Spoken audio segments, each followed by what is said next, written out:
পরম করুণাময় সর্বশক্তিমান আল্লাহর নামে আরম্ভ করছি।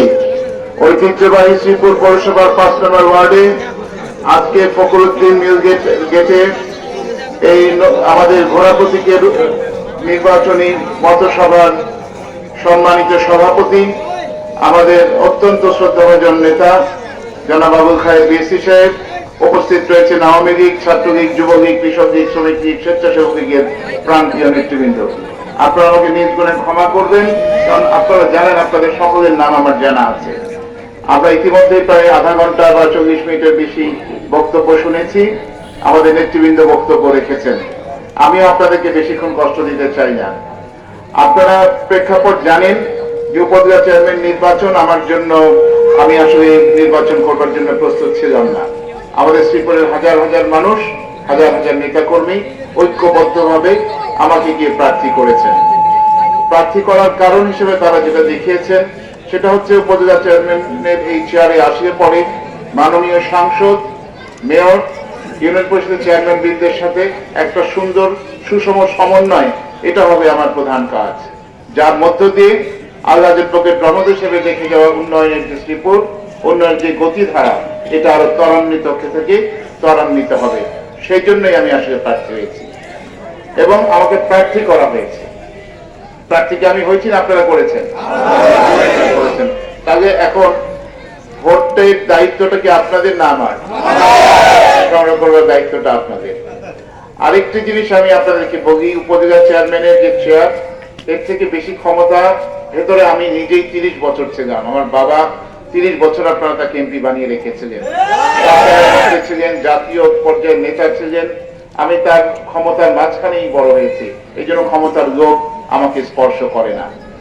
2, বর্তমানেও ক্ষমতায় আছি, বোন এমপি বানিয়েছেন, তাকে আবার মাননীয় প্রধানমন্ত্রী মন্ত্রীও বানিয়েছেন, তো ক্ষমতার মধ্যেই তো আছি, তাহলে ক্ষমতার লোভ আমার কাছে নাই। 2, উপজেলা চেয়ারম্যান সাহেবের যে গাড়ি, তার থেকে উত্তম গাড়িতে আমি ইতিমধ্যেই চড়ি, কাজে গাড়িটার দিকে লোভ আমার নাই। উপজেলা চেয়ারম্যান সাহেবের যে পারিতোষিক, যে অর্থনৈতিক সুযোগ সুবিধা, এর থেকে আগে আমাকে উত্তম অর্থনৈতিক সুযোগ সুবিধার মধ্যেই রেখেছে, অর্থনৈতিক ওই লোকটা আমার এখানে নাই। উপজেলা চেয়ারম্যান সাহেবের যে বাড়ি, সেই বাড়ির থেকে অনেক উত্তম বাড়ি আল্লাহ আমাকে দান করেছেন, কাজে বাড়িটার প্রতি আমার কোনো আগ্রহ নাই। তাহলে চেয়ারের প্রতি আগ্রহ নাই, গাড়ির প্রতি আগ্রহ নাই, বাড়ির প্রতি আগ্রহ নাই, ক্ষমতার প্রতি আগ্রহ নাই, তাহলে আগ্রহ কিসে? আগ্রহটা হচ্ছে কেবল শুধু আমার বাবা আল্লাহের সাহেব যে শান্তি শ্রীপুর রেখে গিয়েছিলেন, যে অগ্রগতি উন্নয়নের শ্রীপুর রেখে গিয়েছিলেন, সেই শ্রীপুরটাকে আবার আমরা পুনরায় গঠন করতে চাই। সেই জন্য আপনারা আমাকে প্রার্থী করেছেন। আল্লাহ যদি সহায় থাকে, 21 তারিখে যদি আপনারা আমাকে ভোট দিয়ে নির্বাচিত করেন, আপনারা দেখবেন আপনাদের সন্তান সবার আগে প্রত্যাখ্যান করেছে গাড়ি, প্রত্যাখ্যান করেছে বাড়ি, প্রত্যাখ্যান করেছে সকল সুযোগ সুবিধা। সরকারকে আমি ফিরিয়ে দেব, শুধু রাখবো আপনাদের ভোটের আমানতটাকে। কারণ আমার আল্লাহের পক্ষে রহমতের সাহেব নির্লোভ মানুষ ছিলেন, সৎ মানুষ ছিলেন, আদর্শিক মানুষ ছিলেন। তার সততা, তার আদর্শ, তার ন্যায় নিষ্ঠা পুরো বাংলাদেশের মানুষের জানা ছিল। কাজে আমি সেই সততার সাথে আপনাদেরকে নিয়ে কাজ করতে চাই। আর ঘোড়ায় কেন চড়েছি?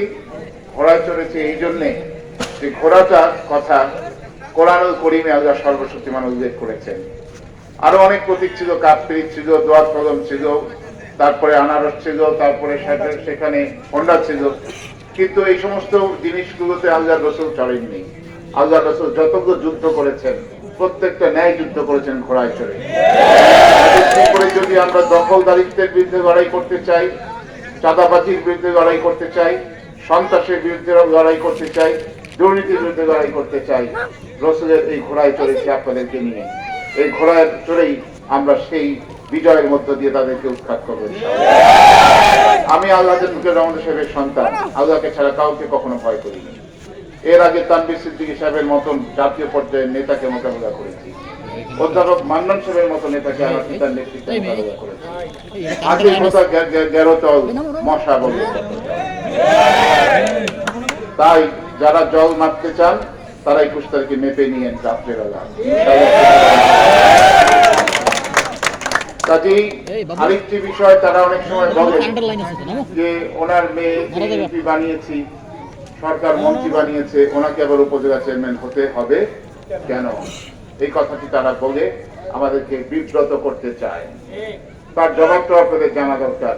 যারা বলেন এই উপজেলা চেয়ারম্যান সাবেক যিনি, তার সুমন্দি হচ্ছেন আমাদের মাওনার চেয়ারম্যান, আবার তার আপন ফুফা হলেন ৮ নম্বর ওয়ার্ডের কাউন্সিলর, আবার তার আরেক বোনের জামাই হচ্ছেন গিয়া জেলা পরিষদের সদস্য।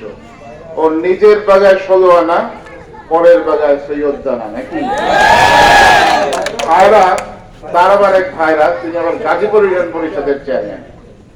আপনাদের কয়টা লাগবে?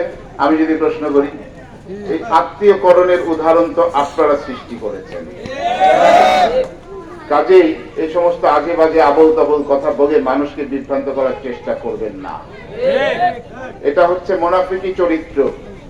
নিজে যা বিশ্বাস করেন না তাই বলেন, নিজে যা মানে করার প্রয়োজন মনে করেন না সেটা নিজেরা করেছেন, অথচ এখন মানুষকে বিভ্রান্ত করার চেষ্টা করছেন। কাজেই মুনাফিকি চরিত্র থেকে আল্লাহ আপনাদেরকে হেফাজত করুন, এই সমস্ত কথাবার্তা থেকে আপনাদেরকে বেরিয়ে আসার তৌফিক দিন। আমি জামায়াতের আগেই বলছি, ক্ষমতার জন্য আমি লাগাইতো না, আমি এই পোস্টের জন্য একেবারেই লাগাইতে ছিলাম না। আমি শুধু আপনাদের ভোটের অধিকারটাকে নিয়ে আমি এটাকে এক্সারসাইজ করব আপনাদের কল্যাণে। কাজেই আমি চাই আপনাদের আমাদের মধ্যে ৭ই জানুয়ারি ট্রাক এবং নৌকাকে ঘিরে যে পরিস্থিতি, রাজনৈতিক পরিস্থিতির সৃষ্টি হয়েছে, সেটা হচ্ছে আরেকটা প্রেক্ষাপট।